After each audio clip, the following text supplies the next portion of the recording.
Hey there guys, and welcome back to the channel. As always, thank you so much for joining me in this episode of Review Flicks. I always appreciate you guys being here. So, it's officially the last day of November 2024. It's pretty scary, I don't know where the year's gone, but what better time than to talk about all the exciting movies that we can expect over the Christmas period in December. So, we're going to jump into the Screen Rant article, have a breakdown of all the movies that are coming out over the Christmas period in December of 2024, and see what there is to get excited about. So, let's jump into this. Every movie coming to theatres in December 2024.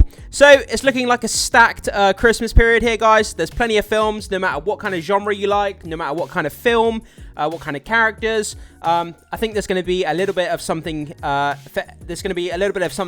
everyone here. So, let's go down.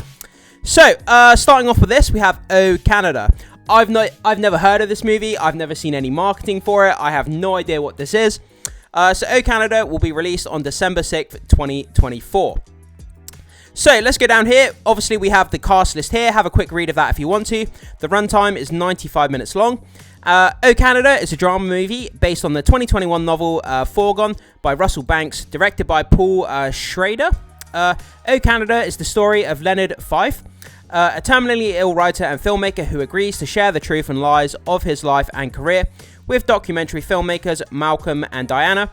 Fife was among the Vietnam War resistors in Canada, but he turns out to be an unreliable narrator due to his failing and distorted memory. So it sounds like it's a bit of a biopic for this person here. It's a bit of a kind of like an emotional story, a bit of a kind of documentary, but the guy's unreliable and kind of failing and distorted memory is going to have some sort of nuance within the story itself. So if that sounds like something you want to watch, guys, that's great. For me, if I had to give this an excitement rating out of 10, I would give it a 1. This doesn't sound like something I'm going to be interested in, but there's probably you guys out there, there may be some of you that find this kind of story and this kind of narration and this kind of documentary on this person's life as a Vietnam War resistor. Maybe you find this interesting, but for me, it's a 1 out of 10 on the excitement scale. So going down to the next movie, we have Y2K. Again, this is a movie I can't say that I've heard of. I've not seen any marketing for it. Y2K will be released on December 6th also, 2024. So, so this, the runtime is 93 minutes. This has Rachel Zegler in it. So I have to say, I don't really have any interest in watching this. Rachel Zegler, anytime I hear her name, it puts me off immediately. Y2K is a disaster comedy movie directed by Kyle Mooney and his directorial debut. Based on the year 2000 problem, best known as Y2K, the movie follows Eli and Danny, two loser friends who crash a high school party on New Year's Eve in 1999, where Eli gets closer to his crush, Laura. However, right at midnight, a bug causes all technology to come to life and turn against humanity. That sounds like an interesting concept, actually. Kind of AI gets switched on, and a bug basically turns all the computers into AI, and it comes alive, and then basically ultimately turns against humanity. I mean, that could be fun as a comedic type of movie. It definitely could. But I have to say, with Rachel Zegler, I really just don't like this actress for whatever reason. She's just completely turned me off to herself as an actress, as a person. And I have no interest in watching any of her movies, I have to say. So for the excitement rating, I'm going to break this down into two things. So the concept itself in the actual movie, the excitement rating for that, I would give it like maybe a 5 or a 6. Anything that involves AI, like computers coming to life and taking on humans, I find interesting. So I'd give the concept a 5 or a 6, but the actual movie itself, a 0. I have no interest in watching anything with Rachel Zegler in it. Due to her comments that she's come out with recently, I'm not going to go into detail about what she said, but yeah, I have no interest in watching this actress in anything that she's in. So, but maybe you guys have no problem with her, and maybe you find this movie interesting. So I hope that you do, guys. So moving on to this, Getaway. So Getaway will be released on December 6th as well, 2024. So, this one is 86 minutes long, this one. So Getaway is a horror comedy movie directed by Stephen Harris and written by Nick Frost. Getaway follows a family who go on vacation to a remote Swedish island. Their vacation takes a dangerous turn when they realize the island is inhabited by a serial killer, and the locals don't want them around. Starring in Getaway is Nick Frost, and then we have this person here, Sebastian Croft, Maisie Aries. Getaway will be available to stream on Shudder sometime in 2025. So this is a streaming movie here. But they go to an island and it's inhabited by a serial killer. I mean, that sounds interesting. And I do have the Shudder app, so this is something I might check out. Nick Frost, he's always great in comedy films. So for my excitement rating, I'll give this a 5 out of 10. I'm not like mega excited to watch it, to be honest. But at the same time, it doesn't sound god awful. Nick Frost, comedic, serial killer. I mean, yeah, I'll take it or leave it. So I'll give this a 5 out of 10 on the excitement rating. So moving on to the more serious type of movie here, Werewolves. Although I did find out yesterday that this isn't actually coming out in the UK. So I'm going to have to find some alternative means to view this somehow. Werewolves will be released on December 6th, 2024. So there's a lot of stuff coming out on December 6th, the very first week of December. So obviously we have Frank Grillo here starring in Werewolves. I've done a trailer reaction to this movie on my channel, so check this out, guys. But I think this movie looks incredible. Imagine like you've got the Purge movies where all crime is legal for 12 hours overnight, but instead of crime being legal, humans are turning into werewolves overnight, and humans, instead of surviving the Purge, they have to survive a night where everyone turns into werewolves, and it looks insane. I cannot wait to see this. I'm so excited. So Werewolves is an action horror thriller directed by Stephen C. Miller. One night during the supermoon, a latent gene in every human on the planet is triggered, causing anyone exposed to the moonlight to transform into werewolves, resulting in millions of deaths. A year later, a new supermoon is approaching, so the world is preparing the best way it can to contain the chaos. At the front and center is Wesley Marshall, played by Frank Grillo, who has been prepping to keep his family safe. Also starring in Werewolves, Katrina Law, I don't know how to say that name, and Lou Diamond Phillips. So yeah, basically anyone who goes into the moonlight turns into a werewolf, so you have to avoid the moonlight, but you have to also survive the night and fight off werewolves. My excitement rating for this is like a 9 or a 10 out of 10. Like the trailers, the marketing, everything about this movie, it looks cheesy, it looks action-packed. The werewolf design looks absolutely crazy in the trailers. Like it looks really good, actually. This is one of the best werewolf movies that I've seen advertised in a very long time. So I'm going to give this a 9 out of 10 for my excitement rating. Guys, look up the trailers, look up the marketing for this movie. I don't think you'll be disappointed if you like werewolf type of material. So moving on to this, Night Bitch.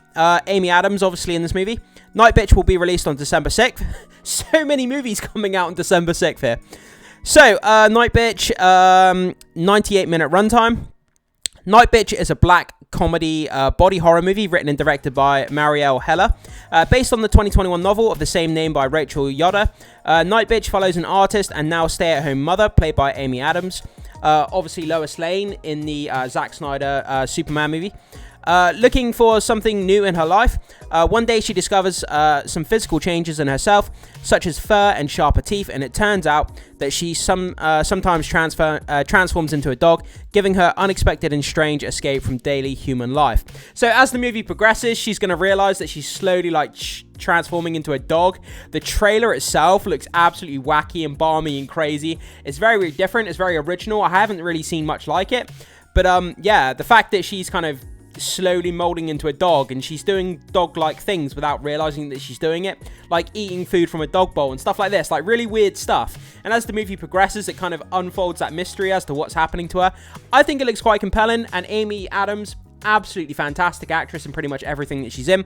So my excitement rating for this, I would give this probably, I'm going to give this a 7 out of 10.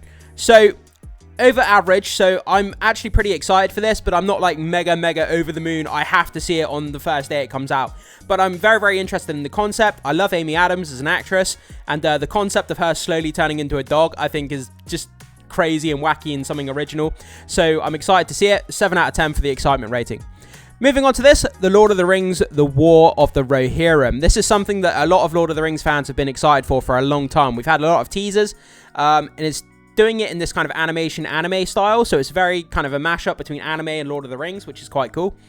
Okay, The Lord of the Rings, The War for the Rohirrim will be released on December 13th, 2024. So, it's 134 minutes long, so it's over 2 hours long.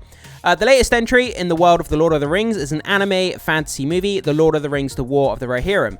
set 183 years before Peter Jackson's Lord of the Rings trilogy. The War of the Rohirrim tells the story of Helm Hammerhand, a legendary king of Rohan. Hammerhand and his family defend their kingdom against an army of Delendings. Sorry if I butchered that. If you're a Lord of the Rings fan, I do apologize. Delendings, I think that's how you say it. Led by Wolf, while his daughter Hera leads the resistance against the enemy, and Hammerhand goes on to be the namesake of the stronghold of Helm's Deep. So yeah, like I said, a mashup between anime and Lord of the Rings, high fantasy. A lot of fans have been very, very interested in this project. I'm not normally one for animation. I don't usually like animated films all that much, but anything Lord of the Rings, I'm there day one. I do not care. I do not care if it's Lord of the Rings. No matter what kind of format it comes in, I will watch it. So my excitement rating for this, because it's Lord of the Rings, I'm going to go, again, a 7 out of 10. The fact that it's animation slightly turns me off because I don't really like animated features all that much. Anime's good, but I've never really been heavily into anime, apart from like Dragon Ball Z and stuff like that. But the fact that it's Lord of the Rings, the War for the Rohirrim, the trailers have looked pretty cool, pretty action-packed. So I'm going to give this a 7 out of 10 for my excitement. Moving on to Kraven the Hunter. Kraven the Hunter will be released on December 13th, 2024. Yeah, so there's been rumors saying that this could potentially be the last Sony Spider-Man spin-off movie. If this fails to perform at the box office, they've had a really bad run. Madam Web, the Venom movies and all this kind of stuff, and they've just had absolute carnage. Madam Web, Morbius, and their movies have just done really bad in this Spider-Man universe. They've just failed at the box office, critically, audience-wise, just not good whatsoever. So, the runtime for this, 127 minutes, so it's over 2 hours. This is the longest Spider-Man spin-off movie as well. That's been reported on recently. So, the latest entry in the Sony Spider-Man spin-off universe, Kraven the Hunter, is ready to hit theaters. Kraven the Hunter introduces the audience to Sergei Kravinoff, played by Aaron Taylor Johnson, a hunter with a complex relationship with his father. This sets him on a path of vengeance and motivates him to become not only the greatest hunter, but also the most feared. But he isn't going after animals. Also starring Kraven the Hunter, the following cast list. I won't read it because I'll butcher them names. But yeah, I mean, I have to say, the marketing, the trailers have looked really good. It's R-rated, heavy R-rated action. That part in the trailer where he's fighting some guy inside a Jeep and he bites the guy's nose and rips the guy's nose off. I mean, it looks action-packed. There's Rhino in there as well. So we're going to get Rhino in this movie. So that looks cool as well. Aaron Taylor Johnson, he's a great actor. My excitement rating for this is quite high. I mean, I think it looks great. The marketing looks great. But then again, the track record of what Sony have been doing with these movies, it has me a little bit concerned because the rest of their movies have basically bombed, apart from that first Venom movie. So, I am excited to see this. So, my excitement, I'm going to say 8 out of 10. 8 out of 10. Based on all the marketing I've seen, I'm really excited. But it lacks those two additional points because I'm worried based on their track record of their other Sony movies. But Aaron Taylor Johnson, I love him. Kraven is a great character. The R-ratedness, the action-packed trailers. So 8 out of 10, I think. Sonic the Hedgehog 3. So Sonic the Hedgehog 3 will be released on December 20th, 2024. So just 5 days before Christmas. This movie is going to be huge. So many people are so excited to see this movie. So, the runtime is 109 minutes. So, it's about, what's that, an hour and 40 minutes? Yeah, so it's about an hour and 40 minutes. I'm not sure if this runtime includes credits or not. I think it probably does. So this movie is going to be around about an hour and a half when all's said and done. So Sonic the Hedgehog is back with his third live-action CGI movie, directed by Jeff Fowler. Sonic the Hedgehog 3 reunites the audience with the title character. As he, Tails, and Knuckles face a new adversary known as Shadow the Hedgehog, the trio ends up forming an unlikely alliance with none other than Dr. Robotnik, so they can stop Shadow and protect their planet. Also, we have these other cast members here. So, when my excitement rating out of 10 for this is 10 out of 10. I grew up playing Sonic in the 90s on the Sega Mega Drive. The previous two Sonic movies have been absolutely fantastic. The box office has gone up. The Rotten Tomatoes critics and audience score have gone up. And I could not be more excited to see this. It's one of these characters that is absolutely near and dear to my heart. I have such a soft spot for Sonic. And I absolutely love anything to do with Sonic. So I'm going to give this a 10 out of 10. I'm going to be there day one. The first showing at my cinema. I'm going to be there day one. Cannot wait to see it. Yeah, absolutely incredible. So keep your eyes out for Sonic, guys. Make sure you book your tickets when you can. Moving on to this, Mufasa the Lion King. Mufasa the Lion King will be released on December 20th, the exact same day. There's going to be a massive competition between these two massive juggernauts here. I made a video on the channel yesterday talking about the competition between Sonic and Mufasa, so make sure you check out that video. I'll link it down below in the description, guys. It's a very fascinating video talking about the box office projections and what we can expect opening weekend from both of those movies. So go and check out that video if you're interested. So, where's the runtime? So it doesn't have the runtime stated here as of the moment. Disney continues expanding the world of its animated classics, and next in line is the prequel, Mufasa the Lion King, directed by Barry Jenkins, and done in the same photorealistic animation as the 2019 remake of The Lion King. I tell you what, the CGI in these Lion King movies is it's absolutely mind-blowing when you look at it. In 5 or 10 years from now, they'll be able to make a nature documentary, like a David Attenborough nature documentary using CGI animals, and you won't be able to tell that the animals are fake because CGI is getting to that point where it's so photorealistic.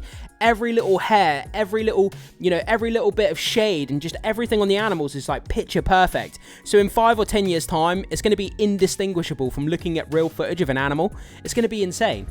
But that was just to go off on a tangent. So Mufasa the Lion King takes viewers back to the Pride Lands of Tanzania as Rafiki tells the origin story of Mufasa. The orphan Mufasa befriends young Prince Taka, who is adopted by his family, and they become very close, just like brothers. This movie is going to do absolutely crazy amount of business. The first Lion King, $1.6 billion, $1.6 billion at the box office. So if this movie does anything like that, I think this movie is going to get at least 900, potentially into that $1 billion club. It's very likely that it will get to the $1 billion club. If not, I think it's going to get very, very close. 850, 900 million potentially, but it's going to do really good money at the box office. And we have The Brutalist. The Brutalist will be released on December 20th as well, but I think this movie is going to get drowned out by Sonic and Mufasa. Everyone's going to go see those two movies. I don't think this movie has much chance. I've not seen any marketing for this movie. So, The Brutalist. The Brutalist is an epic historical drama co-written and directed by Brady Corbett. The Brutalist tells the story of Laszlo Toth, a Hungarian Jewish architect and Holocaust survivor who escapes to America to rebuild his life and career. Toth settles in Pennsylvania, where he meets Harrison Lee Van Buren, a wealthy industrialist who recognizes Toth's talent. Together, they embark on the most ambitious project, which takes them to the monumental heights and devastating lows. To be honest, I don't see a lot of people watching this. It's the Christmas period. You want to watch something that's family-friendly, upbeat, that's really sort of action-packed, that's 4-quadrant. You can take your kids to, you can take your grandparents to. So everyone's going to be seeing Sonic and Mufasa. I don't see a lot of people seeing this around the Christmas period. It's a very niche, specific audience that are going to see this. My excitement level, 0, 1, I won't be watching this movie. That's not to say that this movie won't be good. It well could be, but it's very niche. It's very specific demographic for it. I'm not the demographic for this type of movie. But then maybe some of you who are watching like this kind of stuff. But for me, it's a 0. I won't be checking this out. So, Nosferatu. Nosferatu will be released on December 25th. So this actually comes out on Christmas Day. Is there actually any cinemas or theaters around the world that are open on Christmas Day? I guess there are some countries that don't celebrate Christmas, so I guess there is. I think of myself, obviously I come from the UK. Obviously it's a Western country where we celebrate Christmas. I guess there's a lot of countries in the Middle East that have theaters and cinemas that don't celebrate Christmas. So yeah, I guess there is cinemas opening now that I think about it. The runtime 132 minutes. Nosferatu is a gothic horror film and a remake of the 1922 German expressionist film of the same name by F.W. Murnau. I don't know how to say that. Murnau? I don't know how to say that. Murnau. I'm going to go with Murnau. An official adaptation of Bram Stoker's 1897 novel Dracula, directed by Robert Eggers. Nosferatu follows Ellen Hunter, a young woman married to Thomas Hutter, who is sent on a business trip to Transylvania to meet Count Orlok, played by Bill Skarsgård. This is something that I think has looked really, really creepy in the trailers. I'm not like overly excited and itching to be there day one in the first screening to see this movie. I have to be honest. But at the same time, it looks creepy, it looks edgy, it looks pretty you know, scary, atmospheric. And Nosferatu, obviously, it's one of the most oldest cinematic movies that there is. So I'm interested to see what they do with this updated version. My excitement, I'm going to give this probably like a 6 out of 10. I am excited to see this, but ultimately, I'm not like over the moon, like, oh my god, I have to see it, and I'm going to be raving about it, you know, like, but I think it looks creepy, it looks good, some of the marketings looked interesting here, but ultimately, I don't know if it's going to be like a slow burn or an action-packed type of movie. I think it's probably going to be the more slow burn route, like Count Orlok is going to be slowly revealed throughout the movie, you know, chilling scenes are going to start evolving as the movie goes on, so we'll have to see how that plays out. But I'm interested, like I said, to see how they update this kind of classic masterpiece of a movie. So, however, Orlok is a vampire, and after seeing a photo of Ellen, he becomes infatuated with her. Orlok unleashes horror around Ellen and her loved ones, and as he grows obsessed with her, also starring Nosferatu, Aaron Taylor-Johnson. I didn't know Aaron Taylor-Johnson was in it. Emma Corrin, William Dafoe, Ralph Ineson, and Simon McBurney. Okay, and then we have Baby Girl. Baby Girl will be released also on Christmas Day, December 25th. I have no idea what this movie is. I've not seen any advertising. I've not seen any advertising or information about this. So, the runtime, 114 minutes. Baby Girl is an erotic thriller written and directed by Helena Rajan. Baby Girl follows Romy, a high-ranking CEO, and Samuel, an intern at Romy's company. Despite being married and having 2 children, Romy embarks on a forbidden romance with Samuel, who's significantly younger but also completely different from any relationship she has had before, leading them to explore complexities of power dynamics and sexuality. So, I know there's a lot of people that like this kind of stuff. This is the kind of stuff... what's that movie called that was all the rage a few years ago? I can't think of what it's called now. Yeah, no, I can't think of what it's called. But yeah, some people like this kind of stuff, these kind of power dynamics where you have like sexuality and relationships and exploring, you know, how people interact with each other and how that dynamic between someone who's in power and someone who's not. You know, people like that kind of stuff, and sometimes these kind of movies do really big at the box office. It's not my kind of thing. I'm not the demographic. I have no excitement for this. It's a 0. I won't be checking this out, but there's probably a lot of you out there that may find this kind of thing interesting. So, you know, mark it on your calendars. It comes out Christmas Day. So, if you like the kind of power dynamic, relationship, sexuality angle when it comes to your movies, then this might be right up your street. So, going on to this, The Complete Unknown. The Complete Unknown will be released also on Christmas, December 25th, 2024. We don't have a runtime for this one. The Complete Unknown is a biographical drama directed by James Mangold and based on Eli Wald's 2015 book Dylan Goes Electric. Newport, Seeger, Dylan and the Night That Split the 60s, set in the 1960s New York. A Complete Unknown tells the story of a 19-year-old Minnesota musician, Bob Dylan, played by Timothée Chalamet, and his rise as a folk singer, including his groundbreaking performance at the Newport Folk Festival in 1965. So, Bob Dylan's not really my kind of music. It's not something I usually listen to, but I have seen the trailers for this movie as I've been to the cinema recently, and it looks compelling. Anything that Timothée Chalamet is in, you should definitely put on your radar. The guy is going to be the next Daniel Day-Lewis. The guy is going to be one of the best actors in the world in the coming years. He's going to have numerous Oscars on his counter when his career is all said and done. Timothée Chalamet is incredible in everything that he's in. And apparently he sang the songs in this movie as well. They're not lip-synced or anything like that. Apparently he actually sang the Bob Dylan songs and plays the songs as well. So it's going to be pretty impressive. I might go and see this, but my excitement level, based on the trailers that I've seen, it has raised my excitement. If you told me about this movie without any trailers, I'd be at like a 2 or 3. But based on the trailers, I have to give it like a 5 or a 6. So I'm sort of halfway there. It's something that I may see, but I may not see at the same time. If I go back and watch the trailer or read up a bit more information, then potentially I could go and see it. But Bob Dylan, like I say, not really my kind of music. But Timothée Chalamet, man, anything that this guy is in is always incredible. So that may just get me over the edge to go and watch this movie. So if you want to see a biopic about Bob Dylan, then this is absolutely one for you guys. So mark your calendar. This comes out on December 25th, Christmas Day.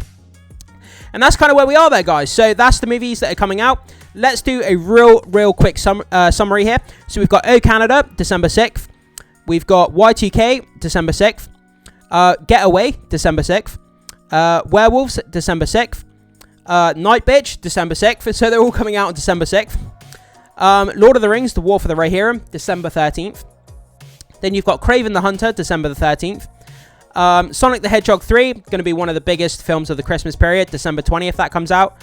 Then you've got Mufasa the Lion King, That comes out December 20th as well. So those two juggernauts are going to go head to head. Then we've got The Brutalist, December 20th. We've got Nosferatu, comes out on Christmas Day, December 25th. We've got Baby Girl, also comes out Christmas, December 25th. And The Complete Unknown, the Bob Dylan biopic with Timothée Chalamet, December 25th, Christmas Day as well. So that's kind of the summary of all the movies that are coming out in December there, guys.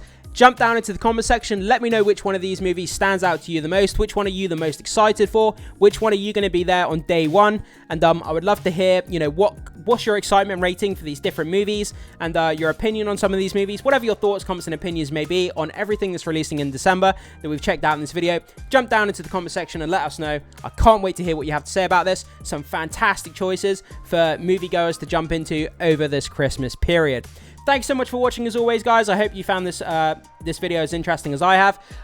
Thanks so much for being here. Make sure you hit that like and consider becoming a subscriber of the channel here at Review Flicks. Obviously, it's absolutely free, and you get all the latest movie and pop culture news delivered straight to you, absolutely free of charge, and we have a great time talking about it, guys. So becoming a subscriber helps to support the channel a lot. I'd really appreciate that.